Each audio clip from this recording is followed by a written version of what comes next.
কিভাবে কিয়ামত হবে, কিভাবে আমরা উঠব, হুফাতান উরাতান মুশাতান গুরলা, উলঙ্গ নেকেড। সেদিন আমাদের গায়ে জামা থাকবে? জ্যাকেট থাকবে খালি। কি থাকবে?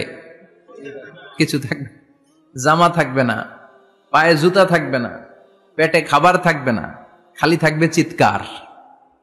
সেদিন থাকবে কি? মনে হয় কথাগুলো প্রতিদিন এগুলো রিমাইন্ডার দিবেন নিজেকে যে ওই দিনটার মুখোমুখি আমি হতে যাচ্ছি, আমি কি তৈরি করেছি আখিরাতে নাজাতের জন্য। প্রতিদিন ভাবতে হবে যে দাদা চলে গেল, বাবা চলে গেল, আমিও ওই একই পথের যাত্রী। দ্য ডেস্টিনেশন ইজ সেম, গন্তব্য এক, কেউ আগে কেউ পরে। এটাই ওয়াজ, এটাই দামি ওয়াজ। এটা মনে রাখলেই মানুষ আর চুরি করতে পারে না, মিথ্যা বলতে পারে না, ইফটিজিং করতে পারে না, পরকিয়া করতে পারে না, মতের বিরুদ্ধে গেলে তারে রামদা দিয়ে কোপাইতে পারে না। চিল্লা এখন ঠিক কিনা? এটাই হচ্ছে ইসলাম। আখিরাতের স্মরণ, যিকরাদ্দার, চলে যেতে হবে। ছোট্ট আছি, বড় হব। এই যে দাড়ি পাকা মুরব্বীরা যারা আছেন, ওনার মায়ের পেট থেকে তো এরকম সাদা দাড়ি নিয়ে বেরিয়েছিল না?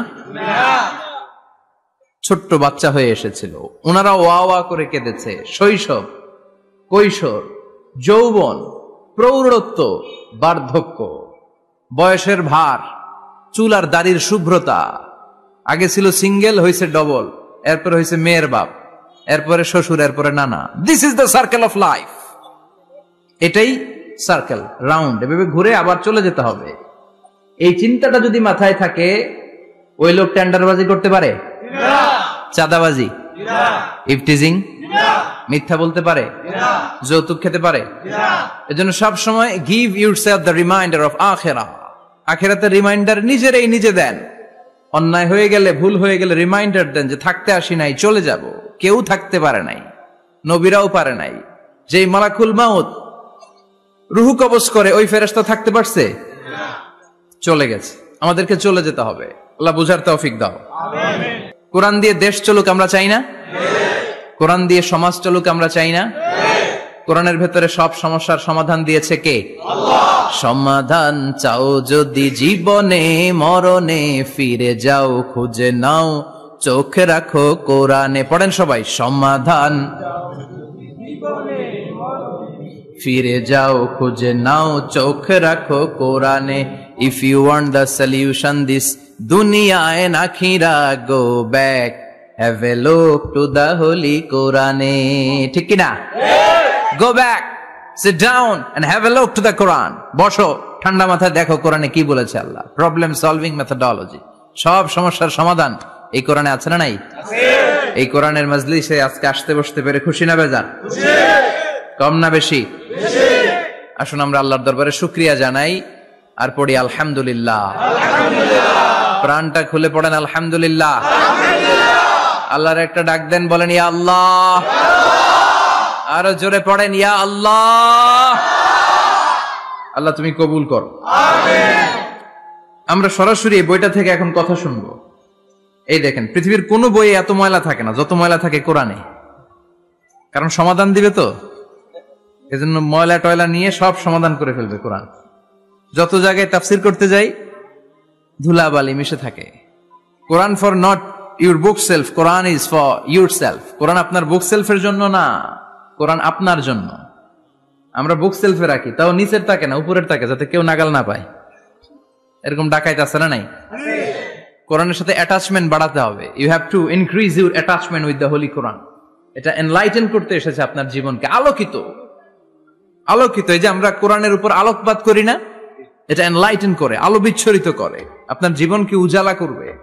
এজন্য কোরআনের সাথে সম্পর্ক বাড়াতে হবে, শুদ্ধভাবে পড়তে জানতে হবে, অর্থ জানতে হবে। আল্লাহ কি বলেছেন জানতে মনে চায় না? আসুন আমরা জানার চেষ্টা করি। আল্লাহ তুমি তৌফিক দাও, পড়েন আমিন। আমি আপনাদের খেদমতে সূরা ইয়াসিন থেকে তেলাওয়াত করছি, টের পাইছেন? ইয়াসিন মুখস্থ আছে কার কার? আল্লাহ কবুল করো। আরো জোরে পড়েন আমিন। তো সূরাতু ইয়াসিন থেকে আজকে আমরা কথা শুনবো ইনশাআল্লাহ। পড়েন ইনশাআল্লাহ, যতটুকু আমাদের সাধ্যে কুলায়। এটা মাক্কি সূরা। সূরা ইয়াসিনটা কি সূরা? বিশ্বনবীর জীবনে দুইটা পর্ব, একটা মাক্কি পর্ব, একটা মাদানী পর্ব। একটা হচ্ছে মাক্কি ইনিংস আর একটা মাদানী ইনিংস। তো এটা হচ্ছে বিশ্বনবীর মাক্কি ইনিংস এর একটা সূরা। মাক্কি ইনিংস এর বৈশিষ্ট্য হচ্ছে বিশ্বনবী তাওহীদের দাওয়াত দিয়েছেন, রিসালাতের দাওয়াত দিয়েছেন, আখিরাতের কথা বলেছেন, একটু নরম নরম কথা বলেছেন। কারণ চারদিকে খালি মাইর, চারদিকে কি কোরআনের কথা বললে মাইর আছে না, মার খেতে হয়, বকা শুনতে হয়। চিল্লা এখন ঠিক কিনা? বিশ্বনবীরে বলা হলো এগুলো ছেড়ে দেন, এগুলো ছেড়ে দেন। সুন্দরী নারী দেব, টাকার পাহাড় দেব, ক্ষমতার চেয়ারে বসিয়ে দেব, সব দিব। এই হচ্ছে আমাদের 3 দফা। নারী দিব, সম্পদ দিব, ক্ষমতা দিব। বিশ্বনবী বললেন আমার খালি 1 দফা। আমার কয় দফা? 1 দফা। লা ওয়াদাউ আশ-শামসা ফি ইয়ামিনি, সূর্য যদি ডান হাতেও দাও, ওয়াল কামারা ফি ইয়াসারি, চন্দ্র যদি বাঁ হাতেও দাও, এই কালেমার দাওয়াত থেকে 1 হাতও আমারে পিছনে নেওয়া যাবে না। চিল্লা এখন ঠিক কিনা? মুমিন কখনো ভয় পায় না, মুমিন কখনো পিছু হটে না, মুমিন স্ট্র্যাটেজি চেঞ্জ করে, মুমিন কৌশলী হয়। এই রাস্তা দিয়ে যাওয়া যায় না, বৈশা বৈশা কেঁদে লাভ নাই, রাস্তা আরেকটা খুঁজতে হবে, আরেকটা রাস্তা বানায় নিতে হবে। এটাই হচ্ছে মুমিনের বৈশিষ্ট্য। আল্লাহ তুমি বুঝার তৌফিক দাও। মাদানী ইনিংসে বিশ্বনবী গর্জে উঠলেন, জ্বলে উঠলেন আপন শক্তিতে। তো বিশ্বনবী মাদানী ইনিংসে যেটা করেছেন সেটা হচ্ছে সমাজ সংস্কার করেছেন। He was a very good reformer of the society. As a father, as a husband, as a reformer of the society, as a lawgiver, as a lawmaker, as a commander, and as a messenger, Muhammad is the Superman of the world. স্বামী হিসেবে, বাবা হিসেবে, নেতা হিসেবে, নবী হিসেবে, সমাজ সংস্কারক হিসেবে, আইন প্রণেতা হিসেবে মুহাম্মদ হচ্ছেন এই পৃথিবীর জন্য সুপারম্যান। তার কোনো তুলনা হয় না, বিশ্বনবীর কোনো তুলনা হয় না। Beyondless, boundless, bottomless. তার নিয়ে কথা বলতে গেলে সময় ফুরায় যাবে, মাইকের ব্যাটারি শেষ হয়ে যাবে, মাগার কথা শেষ হবে না। এজন্য ওনার জীবনের ক্ষেত্রে বলা হয় বিয়ন্ডলেস, বাউন্ডলেস, বটমলেস। অসাধারণ ব্যক্তিত্ব, সুপার ক্যালিফ্রাজিলিস্টিক এক্সপিয়ালিডোসাস, অসাধারণ, যার কোনো তুলনা হয় না, এক্সেলেন্ট, আনপ্যারালাল। মাদানী জীবনে উনি সশস্ত্র সংগ্রাম করলেন, সংস্কার করলেন সমাজটাকে, সেনাবাহিনী বানালেন। তখন আর নরম নরম ভাবে খেলে নাই, গরম ভাবে খেলেছে। এটা হচ্ছে ইমানের দাবি। মুমিনরা কৌশলী হয়, যখন যে পরিস্থিতি, ওই পরিস্থিতির সাথে তাদের স্ট্র্যাটেজি তারা পাল্টায়। তো বিশ্বনবীর মাদানী ইনিংসে এই সূরা নাজিল হয়নি, হয়েছে মাক্কি ইনিংসে, মাক্কি সূরা। এই সূরার অনেক ফজিলত, ছোটবেলা থেকেই সূরা ইয়াসিনের অনেক ফজিলতের কথা আমরা শুনেছি না? বিশ্বনবী বলেছেন ইন্না লিকুল্লি শাইইন কলবান ওয়া কলবুল কোরআনি সূরাতু ইয়াসিন। সব জিনিসের একটা কলব আছে, হৃদয় আছে, অন্তর আছে, আর কোরআনের কলবের নাম হচ্ছে সূরা ইয়াসিন। বিশ্বনবী বললেন ইন্না লিকুল্লি শাইইন কলবান, সব জিনিসের একটা কলব আছে। ওয়া ইন্না কলবাল কোরআনি সূরাতু ইয়াসিন, আর কোরআনের কলবের নাম হলো সূরাতু ইয়াসিন। বিশ্বনবী বলতেন ইন্না ফিল জাসাদি মুদগা, দেহে একটা গোশতের টুকরা আছে, ইদা সালুহাত সালুহাল জাসাদু কুল্লু, এই দেহের গোশতের টুকরা যদি ভালো হয়ে যায়, পুরো দেহটারে ভালো করে দেয় কে? আল্লাহ। এই দেহের গোশতের টুকরাটা যদি পচে যায়, পুরো দেহটারে নষ্ট করে দেয় কে? আল্লাহ। বিশ্বনবী বললেন আলা ওয়াহিয়াল কলব, ওই টুকরাটার নাম হলো কলব। টুকরাটার নাম কি? কলব। এজন্য কলবের মধ্যে আল্লাহর জিকির বসাইতে হবে। কি বসাবেন? নাকি আয়না বসাবেন? আয়না বসায় না? আয়না বসাইয়া দেমোর। নবীর কলবে আয়না বসায় নাই নবী। সাইয়েদনা আবু বকর, ওমর ফারুক, কেউ আয়না বসাইছে? আবু হানিফা, শাফিঈ, এরা কলবের মধ্যে আয়না বসাইছে?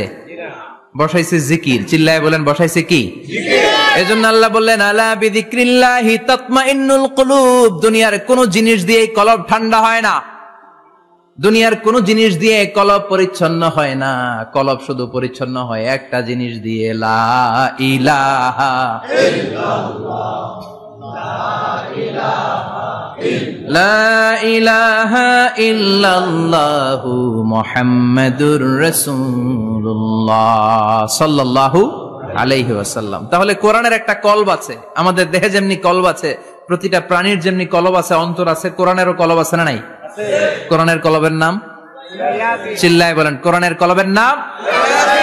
আবার বিশ্বনবী বলতেন, রাত্রিবেলা যে ব্যক্তি একবার সূরা ইয়াসিন তেলাওয়াত করে ঘুমাতে যায়, সকালবেলা নিষ্পাপ অবস্থায় তারে ঘুম থেকে জাগাবে কে? আল্লাহ।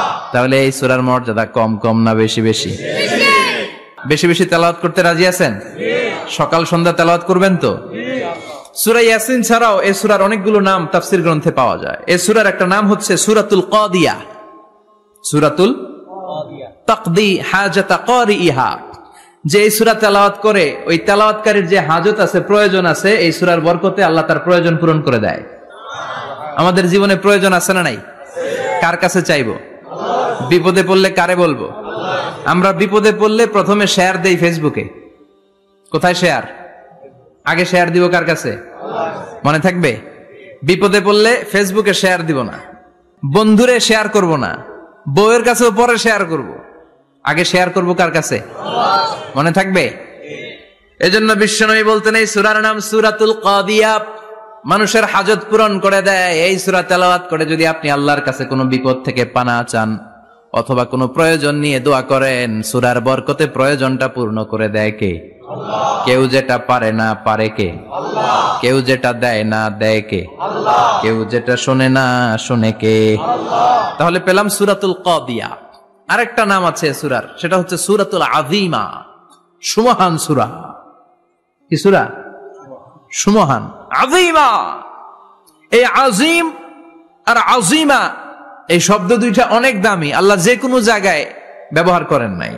বিশ্বনবীর চরিত্রের উপমা দিতে যে আল্লাহ আযীম শব্দ বলেছেন, তাই না? রব্বুল আলামিন বলেন, ওয়া ইন্নাকা লাআলা খুলুকিন আযীম। ও নবী, সাধারণ কোন চরিত্র আপনারে আমি দেই নাই, আপনারে আমি দিয়েছি আযীম একটা চরিত্র, খুলুকুন আযীম। And verily indeed you are on a very good standard of character. অসাধারণ চরিত্র দিয়েছে। বিশ্বনবীর চরিত্র বুঝাতে যে আল্লাহ কি শব্দ ব্যবহার করেছেন? কথা বলে না, তাফসীর শিখে যেতে হবে। কোন শব্দ ব্যবহার করেছেন? আযীম। আবার আল্লাহ নিজের পরিচয় দিতে যে আযীম বলেছেন, ওয়ালা ইয়াউদুহু হিফযুহুমা ওয়া হুয়াল আলিয়্যুল আযীম। সুবহানাল্লাহ। আকাশ জমিনের নিয়ন্ত্রণ করতে যে আল্লাহ কখনো ক্লান্ত হয় নাকি? কারণ তিনি হচ্ছেন আল আলিয়্যুল আযীম। আল্লাহু আকবার। তার মানে নবীর চরিত্রের ক্ষেত্রে আযীম, আল্লাহর নিজের সত্তার ক্ষেত্রে আল্লাহ বললেন আযীম। আবার বললেন কিয়ামতের দিন গোটা পৃথিবীটারে আমি নাড়িয়ে দেব, গোটা পৃথিবীতে একটা আমি ভূমিকম্প দিব। এ কথাও কোরআনে আছে না নাই? ইযা জুলজিলাতিল আরদু জিলজালাহা আল কারিয়াতু মাল কারিয়া। পুরো পৃথিবী কাঁপিয়ে দিব। এই কাঁপাকাঁপিটা ওই দিনের ভূমিকম্পটা কি অন্যান্য সময়ের ভূমিকম্পের মতো হবে? এই ভূমিকম্পকে আল্লাহ বলেছেন আযীম। ইন্না জালজালাতাস সাআতি লা শাইউন আযীম। সেদিনের ভূমিকম্প সাধারণ কোনো আর্থকোয়েক নয়, সাধারণ ভাইব্রেশন না, এটা আযীম। আবার আল্লাহ কোরআনকেও আযীম বলেছেন, ওয়ালাকাদ আতাইনাকা সাবআম মিনাল মাসানি ওয়াল কুরআনাল আযীম। ও নবী, আমি আপনারে নিত্য পাঠনীয় সপ্তবাক্য সূরাতুল ফাতিহা দিয়েছি, সাথে সাথে কোরআনে আযীম দান করেছি। সুবহানাল্লাহ। তার মানে কোরআনের ক্ষেত্রে আযীম, কিয়ামতের ভূমিকম্প এটা আযীম, আল্লাহ নিজেও আযীম, বিশ্বনবীর চরিত্র আযীম। আবার এই সূরাটাও যেহেতু দামি, এজন্য এই সূরার নাম সূরাতুল আযীমা, সূরাতুল সুমহান সূরা। এটা যেন তেন সূরা নয়, এটা তো কোরআনের কলব। কলব ছাড়া মানুষ বাঁচে? হার্ট ফাউন্ডেশনে যেয়ে দেখবেন মানুষের কি অবস্থা। হৃদরোগ, হৃদয় যার নষ্ট, তার যে কত কষ্ট। এই যে কি পরানো লাগে এখন, রিং পরায়, এনজিওগ্রাম, এনজিওপ্লাস্টি করে আর্টারি ব্লক করে ফেলে। চর্বি, এত চর্বি আমরা খাই, এত গরুর গোশত আমরা খাই। মনে রাখবেন, যেই প্রাণীর পা বেশি ওইটার ভিতরে কোলেস্টেরল বেশি। মাছের কয় পা? হ্যাঁ, নাই, এখানে নাই, মাছের পাটা নাই, কোলেস্টেরল নাই। মুরগির কয় পা? জোরে বলতে হবে। তার মানে কিছু কোলেস্টেরল আছে না নাই?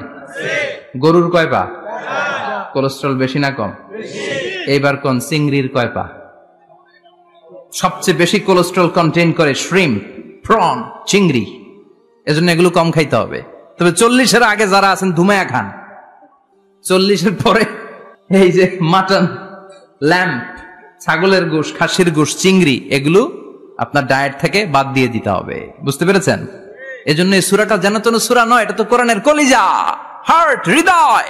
এজন্য সূরাটা সূরাতুল আযীমা। সুবহানাল্লাহ পড়েন। তার মানে 1 নম্বরে পেলাম সূরাতুল কাদিয়াহ, 2 নম্বরে পেলাম সূরাতুল আযীমা, 3 নম্বরে সূরার আরেক নাম হলো সূরাতুল মুইম্মা। সূরাতুল মুইম্মা। মুইম্মার 2 অর্থ। এক অর্থ হচ্ছে এটার বরকতটা আম, সবার জন্য, যেই পড়ে সেই বরকত পায়, এজন্য মুইম্মা। আবার মুইম্মার আরেক অর্থ হচ্ছে যেই সূরা শত্রুকে অন্ধ করে দেয়। কি করে দেয়? এই সূরার প্রথম 9টা আয়াত যদি বিপদে পড়ে, শত্রুর কবলে পড়ে আপনি তেলাওয়াত করেন, শত্রুর চোখটারে অন্ধ করে দিবে কে? আল্লাহ। বিশ্বনবী মক্কা থেকে যখন মদিনায় যায়, হিজরতের সময় বিশ্বনবী সূরাতুল ইয়াসিনের প্রথম 9টা আয়াত তেলাওয়াত করলেন। তেলাওয়াত করে আল্লাহর নাম নিয়ে ঘর থেকে বের হলেন। আশেপাশে কাফেররা ঘুরে কিন্তু বিশ্বনবীরে দেখে না, সবাই খেলে এরকম এরকম করে, ডানে বায়ে হাতায়, বিশ্বনবী সামনে দিয়ে যায়, কিন্তু কাফেরদের চোখ অন্ধ করে দিয়েছে কে? আল্লাহ। এজন্য কোরআন তেলাওয়াত করলে কাফেরদের চোখকে অন্ধ বানায় দেয় কে? আল্লাহ। এজন্য সূরার একটা নাম হচ্ছে সূরাতুল মুইম্মা। কি নাম? অন্ধ করে দেয়। তাফসিরে কুরতুবীর মুসান্নিফ ইমাম আল কুরতুবী, উনাকে জালিম বাদশা বন্দী করেছিল। ওনার তাফসিরে এসেছে উনি শক্তিশালী লোক ছিলেন, জেলখানা ভেঙে বাঁচার জন্য দিছে দৌড়। উনারেও ধরার জন্য জালিম বাদশার সৈনিকেরা ঘোড়া নিয়ে রওনা হয়েছে। উনিও দৌড়ায়, ঘোড়াও পেছন থেকে আসে। ওমিয়া মানুষ কি ঘোড়ার দৌড়ের সাথে পারে? উনি হাঁটতে হাঁটতে হয়রান হয়ে এক বালুর ময়দানে যে ধপাস করে পড়েছে। ওরাও ঘোড়া দিয়ে এসে নেমেছে, কিন্তু আজীব তামাশা, উনি বালুতে ধপাস করে পড়েই সূরাতুল ইয়াসিনের প্রথম 9 আয়াত তেলাওয়াত করতে শুরু করেছেন। ওরা নিচে নেমে ডানে বায়ে সামনে পিছনে খালি খুঁজে, কিন্তু দেখে না, সামনে কিন্তু বসা। ওদের চোখটার অন্ধ করে দিছে কে? আল্লাহ। বিশ্বাস হয়? এজন্য বিপদে পড়লে সূরাতুল ইয়াসিনের প্রথম 9 আয়াত পড়তে রাজি আছেন? আল্লাহ তুমি তৌফিক দাও। আমিন। আর জোরে পড়েন আমিন। আমিন। এজন্য আল্লাহ চমৎকার ভাবে এই সূরাটা শুরু করে দিলেন। 2টা কাটা অক্ষর দিয়ে আল্লাহ বললেন ইয়াসিন ওয়াল কুরআনিল হাকীম ইন্নাকা লামিনাল মুরসালিন আলা সিরাতিম মুস্তাকিম। পড়েন সুবহানাল্লাহ। সুবহানাল্লাহ। ইয়াসিন। সূরাটা শুরু করলেন কি দিয়ে? ইয়াসিন। এটা কি কোনো বাক্য? এটা কি কোনো শব্দ? এটা কি অক্ষর? 2টা। প্রথম অক্ষরের নাম, দ্বিতীয়টা আওয়াজ করে বলেন, প্রথম অক্ষরটার নাম, দ্বিতীয়টা। খুব চমৎকার না? বাক্য দিয়ে এই সূরাটা শুরু করে নাই। যেমন ইযা জুলজিলাতিল আরদু জিলজালাহা, এই সূরার প্রথম আয়াত, এটা একটা বাক্য না? ওয়াদ-দুহা ওয়াল-লাইলি ইযা সাজা, বাক্য না? কিন্তু ইয়াসিন, এটা কি কোনো বাক্য? এটা কি কোনো শব্দ? না, এটা কাটা 2টা অক্ষর। সুবহানাল্লাহ পড়েন। আল্লাহ 114টা সূরার প্রায় 29টা সূরা এরকম কাটা কাটা অক্ষর দিয়ে শুরু করেছেন। সুবহানাল্লাহ নাই? সুবহানাল্লাহ। এই 29টা সূরা কখনো আল্লাহ একটা অক্ষর দিয়ে শুরু করেছেন, কখনো 2টা অক্ষর দিয়ে, কখনো 3টা দিয়ে, কখনো 4টা দিয়ে, কখনো 5টা দিয়ে।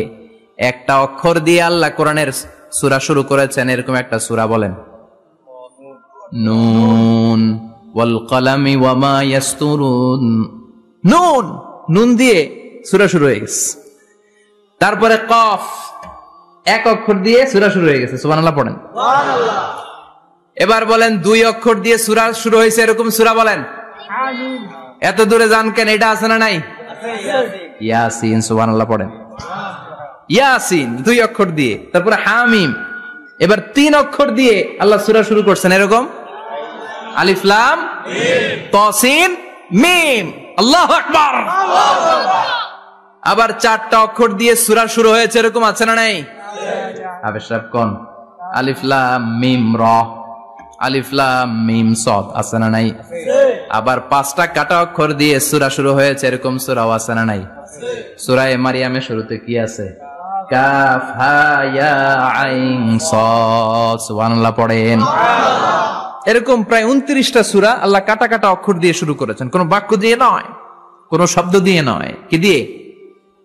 হারফ দিয়ে। হারফ এই হারফগুলোরে বলে হুরুফ আত-তাহাজ্জি বা হুরুফ আল-মুকাত্তাআত, কাটা কাটা অক্ষর। মনে রাখবেন কোরআনের আয়াতগুলো দুই ভাগে বিভক্ত, একটা মুহকাম, একটা মুতাশাবিহ। মুহকাম মানে যেগুলোর অর্থ আমরা জানি, যেগুলোর ব্যাখ্যা আমরা জানি, যেটার ইন্টারপ্রিটেশন, এক্সপ্লেনেশন আমাদের জানা আছে। আর মুতাশাবিহ আমরা অর্থ জানি না, আমরা ব্যাখ্যা জানি না, এটা দিয়ে আসলে কি বুঝাইছে আমরা কেউ জানে না। জানে একজন, চিল্লায় বলেন তিনি কে? আল্লাহ বললেন ওয়া ইন কুনতুম ফি রাইবিম মিম্মা নাযালনা আলা আবদিনা ফাআতু বিসূরাতিন মিন মিসলিহি ওয়াদউ শুহাদাআকুম মিন দুনিল্লাহি ইন কুনতুম সাদিকিন। আল্লাহ বললেন ও জাহেলি যুগের লোকেরা, শোনো শোনো, এত আরবি কবিতা বানাতে পারো, এত গল্প লিখতে পারো, আরবিতে এত নোবেল বানাতে পারো, উপন্যাস বানাতে পারো, আর্টিকেল লিখতে পারো, আমার নবীর উপর যে কোরআন আমি নাজিল করেছি এই কোরআনের ব্যাপারে অন্তরে যদি কোনো সন্দেহ থাকে, বাপের বেটা হলে পারলে কোরআনের মতো একটা সূরা বানিয়ে নিয়ে আসো। পারছে? কিয়ামত পর্যন্ত কেউ পারবে? বিশ্বনবী যেই জামানাতে এসেছিলেন ওই জামানায় আরবি ভাষা সাহিত্যের উৎকর্ষতা সাধিত হয়েছিল।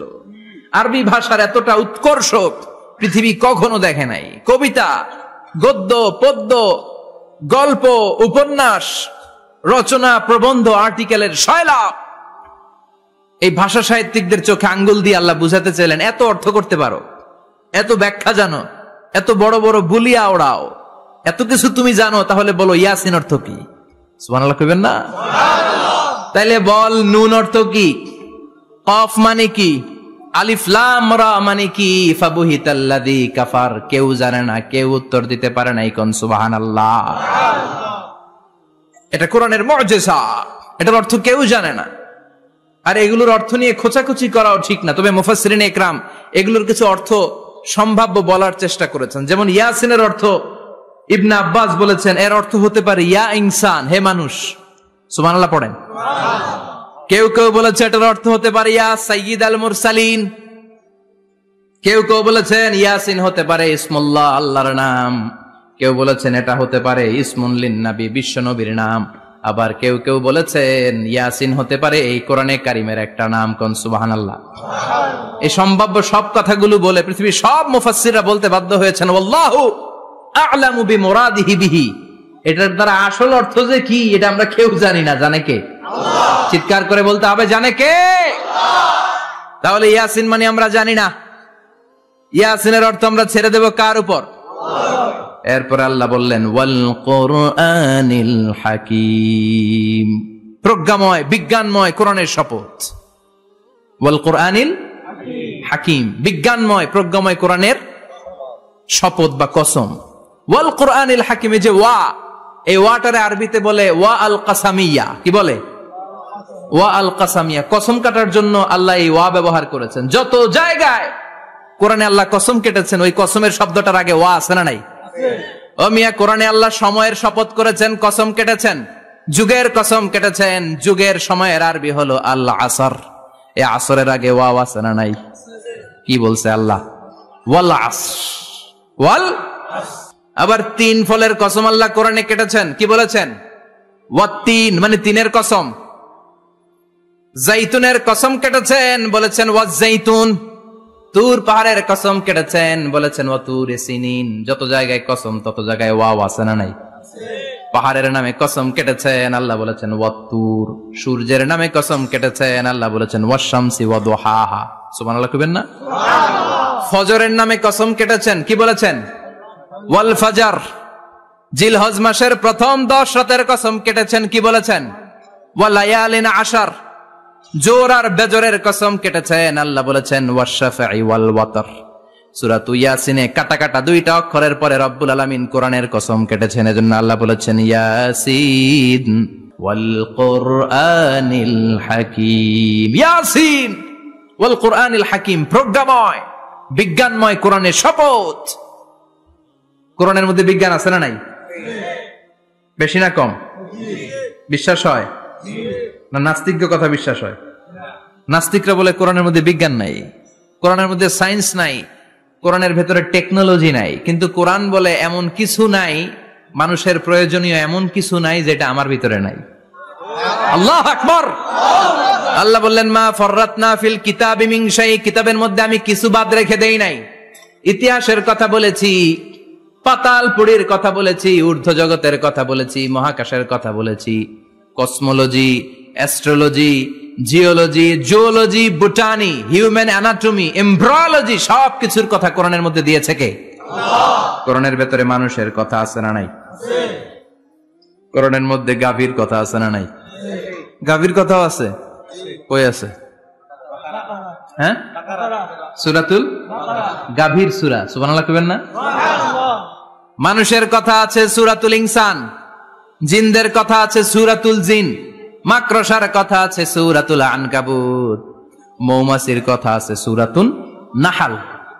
মৌমাছির কথা বলেছেন, দুধের কথা বলেছেন, প্রাণীর কথা বলেছেন, খাদ্যের কথা বলেছেন, মানুষের দেহ বৈশিষ্ট্যের কথাও বলেছেন। চিৎকার করে পড়েন আল্লাহু আকবার। আল্লাহ বললেন ওয়া আওহা রাব্বুকা ইলান নাহলি আনিত্তাখিযি মিনাল জিবালি বুয়ুতাও ওয়া মিনাশ শাজারি ওয়া মিম্মা ইয়ারিশুন। সুবহানাল্লাহ পড়েন। ওয়া আওহা রাব্বুকা ইলান নাহল, আল্লাহ মৌমাছির কাছে সিক্রেট মেসেজ পাঠিয়েছেন। সুবহানাল্লাহ পড়েন। ওহীকে আরবিতে বলে সিক্রেট মেসেজ। সায়েন্টিফিক আলোচনা শুরু হইতেছে, মনোযোগ আছে না গেছে? জিমানি ধরছে? হ্যাঁ, মনোযোগ আছে না গেছে? লিল্লাহি তাকবীর, লিল্লাহি তাকবীর, লিল্লাহি তাকবীর। আল্লাহ মৌমাছিকে ওহী করেছেন। কি করেছে? দেখেন, ওয়াল কুরআনিল হাকিম, আল্লাহ যে বললেন শেষ হবে না এই কথা। ওয়াল কুরআনিল হাকিম, বিজ্ঞানময় কোরআনের শপথ, প্রজ্ঞাময় কোরআনের শপথ। বিশ্বনবী বলেন লা তুহসা আজাইবুহু, কোরআনের আশ্চর্যান্বিতার কোনো শেষ নাই।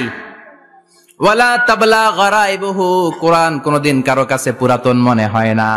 ফিহি মাসাবিহুল হুদা, কোরআনের মধ্যে আছে হেদায়েতের মশাল। ওয়া মানারুল হিকমা, কোরআন হলো বিজ্ঞানের সুউচ্চ মিনার। লা তুহসা আজাইবুহু, কোরআনের আশ্চর্যান্বিতার শেষ নাই।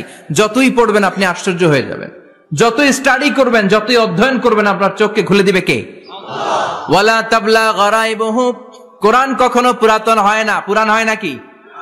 যার বয়স 50 বছর ধরে নামাজি মানুষ, প্রতি নামাজের প্রত্যেক রাকাতে কোন সূরা পড়া লাগে? তো 50 বছর যদি কেউ নামাজি হয়, তাহলে কত লক্ষবার উনি সূরা ফাতিহা পড়ছে উনি নিজে জানে? তারপরেও কোনদিন কি মনে হয়েছে সূরা ফাতিহাটা একটু পুরান পুরান লাগে? আজকে কুল হল্লা দিয়ে শুরু করুন, কথা বলেন। পুরান লাগছে কোনদিন? এত পড়ছি এটা, আজকে আর এটা না, আজকে আর একটা, এরকম মনে হয়? ওয়ালা তাবলা গারাইবুহু, পুরান লাগে না। প্রতিদিন নতুন, প্রতিনিয়তই নতুন, অলওয়েজ নিউ, সব সময় নতুন। এজন্য বিশ্বনবী বললেন লা তুহসা আজাইবুহু, কোরআনের আশ্চর্যান্বিতার শেষ নাই। ওয়ালা তাবলা গারাইবুহু, কোরআন কখনো পুরাতন হয় না।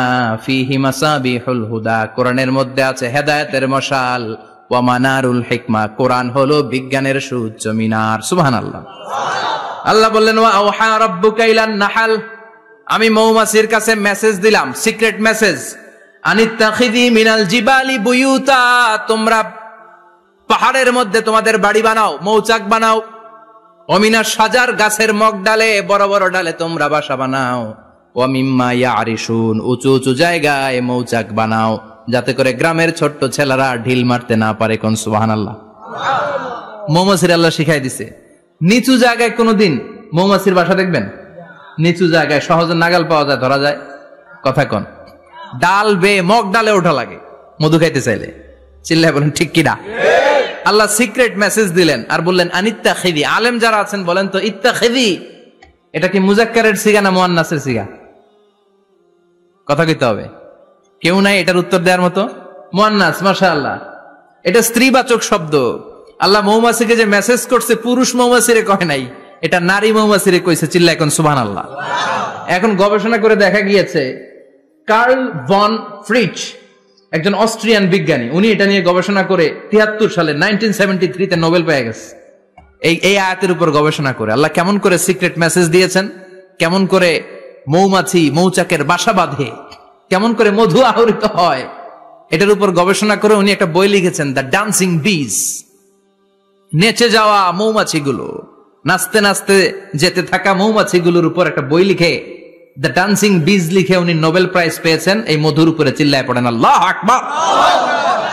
এখন কোরআনের আয়াত থেকে বোঝা গেল আনিত্তাখিযি মিনাল জিবালি বুয়ুতা, আল্লাহ নারী মৌমাছিকে বলেছেন মৌচাক বানাও, তোমাদের মধু রাখার জন্য বাসা বানাও। কার্ল ভন ফ্রিজ গবেষণা করে পেয়েছে মৌচাকের বাসা বানানো হয়, মধু আহরণ করা হয়, যেই মৌমাছিটা নেতৃত্ব দেয় এটা পুরুষ মৌমাছি নয়, এটা হলো মহিলা মৌমাছি। কোন সুবহানাল্লাহ। পুরো মৌচাকের মধ্যে মধু আহরণ, মধু নেওয়া, পুরো প্রসিডিউরটা সারার জন্য কোনো পুরুষ মৌমাছি লিডিং দেয় না, লিডিং দেয় একটা নারী মৌমাছি, স্ত্রী মৌমাছি। এজন্য ইত্তাখিয, ম্যাসকুলিন জেন্ডার ইউজ না করে আল্লাহ বলেছেন ইত্তাখিযি, নারী মৌমাছিকে আল্লাহ অ্যাড্রেস করে বলেছেন যাও মৌচাক বানাও আর এটার মধ্যে মধু আহরণ করো। চিল্লায় পড়েন আল্লাহু আকবার। আল্লাহ বললেন ইত্তাখিযি মিনাল জিবালি বুয়ুতা, পাহাড়ের মধ্যে ঘর বানাও, মিনাশ শাজার গাছের বড় ডালের মধ্যে ঘর বানাও, ওয়া মিম্মা ইয়ারিশুন উঁচু উঁচু জায়গায় ঘর বানাও। উনি গবেষণা পেয়েছেন এই মধুর মধ্যে অসাধারণ কিছু ন্যাচারাল অ্যান্টিসেপটিক আছে।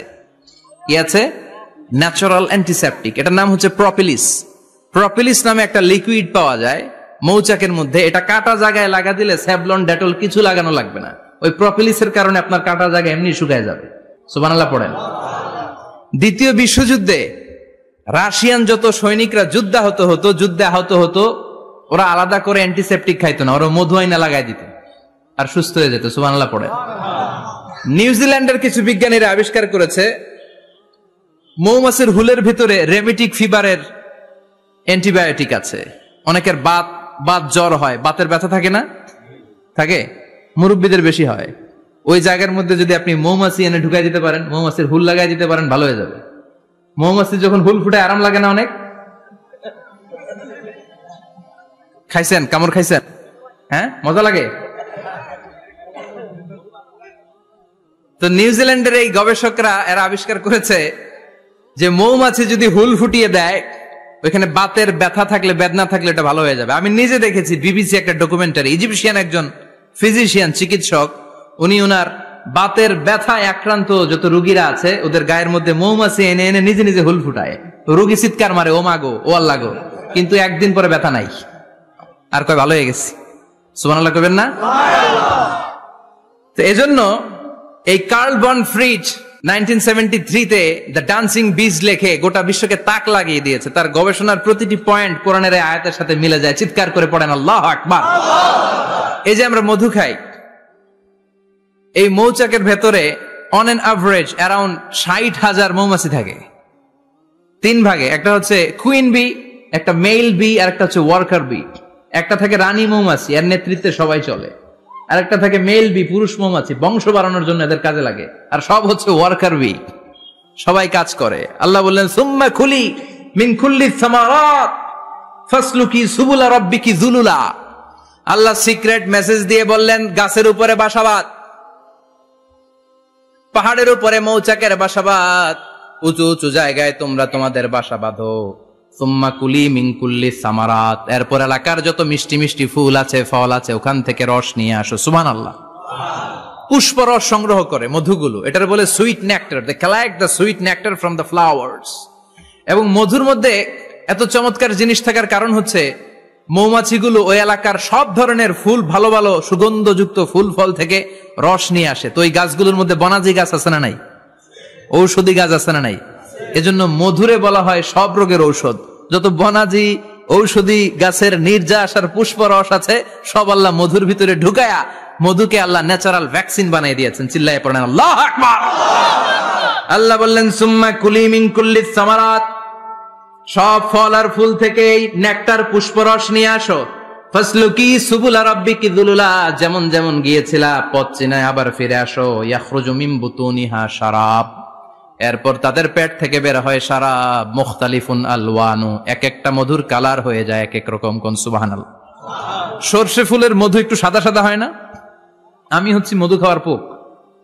আমি দেশে বিদেশে যেখানে গিয়েছি ফ্রেশ হানি আমি অনেক খুঁজেছি। ইয়ামানি একটা মধু পাওয়া যায়, ইয়ামানের সাওয়াহিলি এলাকায়, পাহাড়ি এলাকায়, একেবারে কুচকুচে কালো।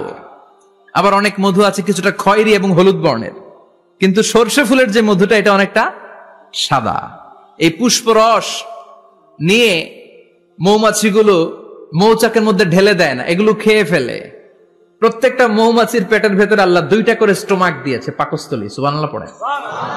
এটাই কার্ল ভন ফ্রিচ দ্য ডান্সিং বিজ বইয়ের মধ্যে লিখেছে গবেষণায়, যে 2টা পাকস্থলী। একটা পাকস্থলী দিয়ে মৌমাছি খায়, নিজে খেয়ে বাঁচে, আর একটা পাকস্থলী দিয়ে এই ফ্লাওয়ার নেকটার, পুষ্পরস সংগ্রহ করে ওই পাকস্থলীতে রাখে। ওই পাকস্থলীর ভেতরে আল্লাহ একটা ন্যাচারাল এনজাইম দিয়েছেন, ওই এনজাইমের সাথে ওই পুষ্পরসটা মিক্সড হয়।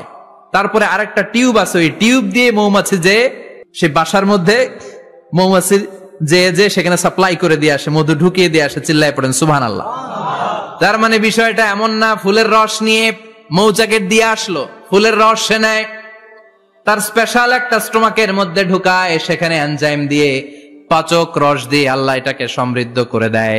তারপর আলাদা একটা নল দিয়ে, টিউব দিয়ে মৌচাকের ভেতরে ঢুকিয়ে দেয়। কোন সুবহানাল্লাহ। কি অসাধারণ পদ্ধতিতে আল্লাহ মধু বানালেন। আর কি সুন্দর মধু হাতের মধ্যে লয়া জিব্বা দিয়া চাটে আর গান গায়, মধু হই হই বিষাবাইলা। আছে না নাই? আল্লাহ শুকরিয়া নাই? চিৎকার করে বলেন শুকরিয়া করতে হবে কার? আল্লাহ বললেন ইয়াখরুজু মিন বুতুনিহা, এটা মধু সরাসরি চলে আসে না, ওর পেট থেকে বের হয়। মুখতালিফুন আলওয়ানুহু, বিভিন্ন রঙের মধু। আছে না নাই? ব্ল্যাক কালারের মধু হয়, হোয়াইট হানি হয়, অর্গানিক হানি হয়, ক্রিমড হানি হয়। কত ধরনের মধু যে আল্লাহ পৃথিবীতে রেখেছে তার ইয়ত্তা নাই। এরপর আল্লাহ বললেন ফিহি শিফাউন লিন্নাস, মধুর ভেতরে শিফা দিয়েছে কে? আল্লাহ। এজন্য বিশ্বনবীর খাদ্য তালিকার মধ্যে মধু আছে না নাই? বিশ্বনবী সুগন্ধযুক্ত ওলা মধু খেতেন, দুর্গন্ধযুক্ত ওলা কোনো মধু মুখে নিতেন না। সুবহানাল্লাহ। বিশ্বনবীর জামানায় মাগাফির নামে একটা মধু ছিল, দুর্গন্ধযুক্ত। এটা কখনো বিশ্বনবী মুখে নিতে চাইতেন না। সুগন্ধযুক্ত মধু সবসময় বিশ্বনবী খেতেন। বিশ্বনবীর স্ত্রীরা এই সুগন্ধিযুক্ত মধু বোতলের মধ্যে প্রিজার্ভ করে রাখতেন বিশ্বনবীকে দেওয়ার জন্য। বিশ্বনবী প্রাণ ভরে এগুলো পান করতেন। সুবহানাল্লাহ।